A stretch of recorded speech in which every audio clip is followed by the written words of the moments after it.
Hey, this is Cool Trains in Montreal, and I wanted to show off a couple of more trains that I have on my N-scale layout.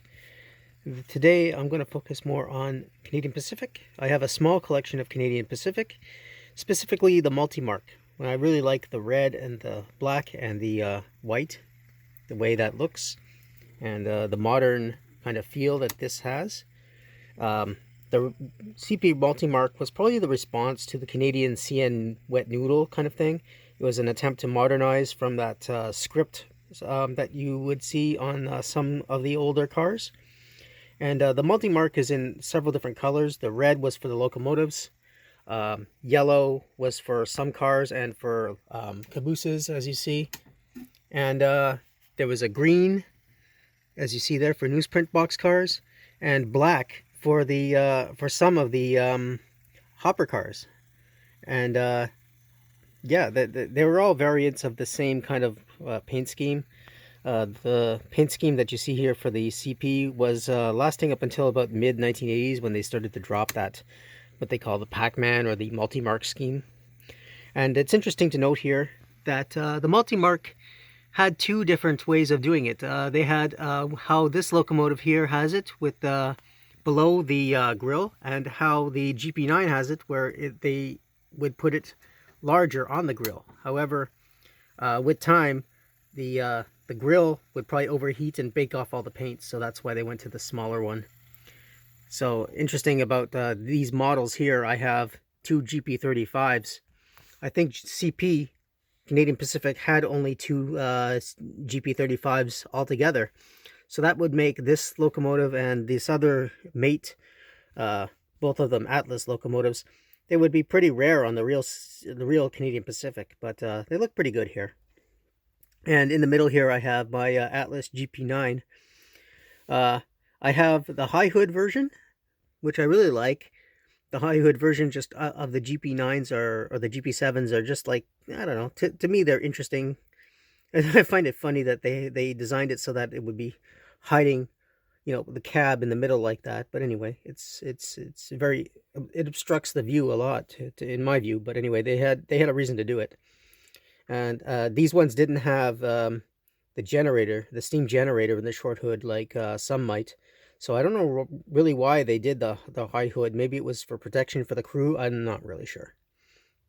And over here, you can see the lower hood. Now this represents a later version of the same locomotive, the GP9, except it's been shopped, and CP would have taken away the they would have taken away the high hood, and now it's gone to the low hood. Now this is a lifelike version of the model, so it's not probably as accurate as the Atlas one. It runs fairly well.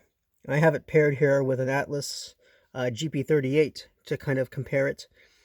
The GP38s are pretty much standard locomotives on the CP as far as the road switchers at that time.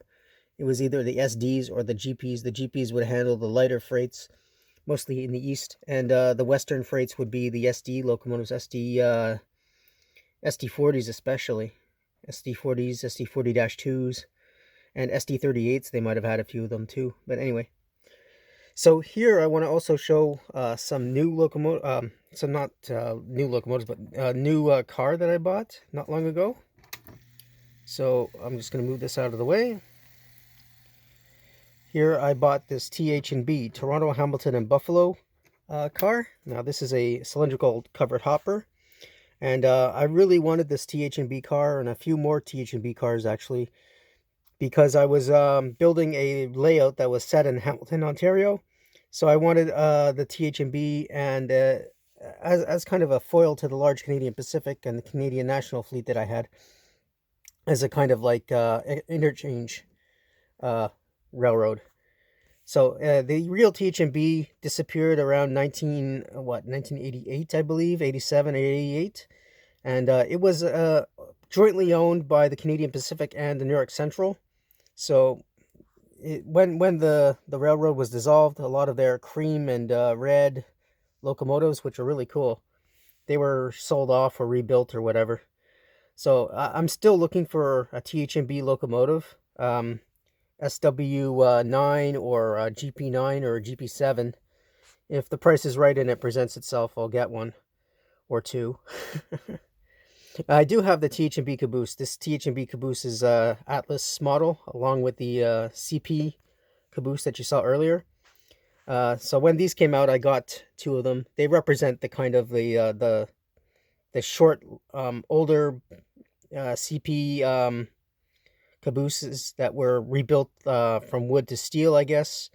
And they're not quite accurate. They're, again, the same standard ones that I have or I've seen for other railroads. So Atlas is pretty standard. They just bring out their one kind of model and paint it up for a different railroad. So it's a stand-in model, but I mean, it works for me. And pretty much that's about all.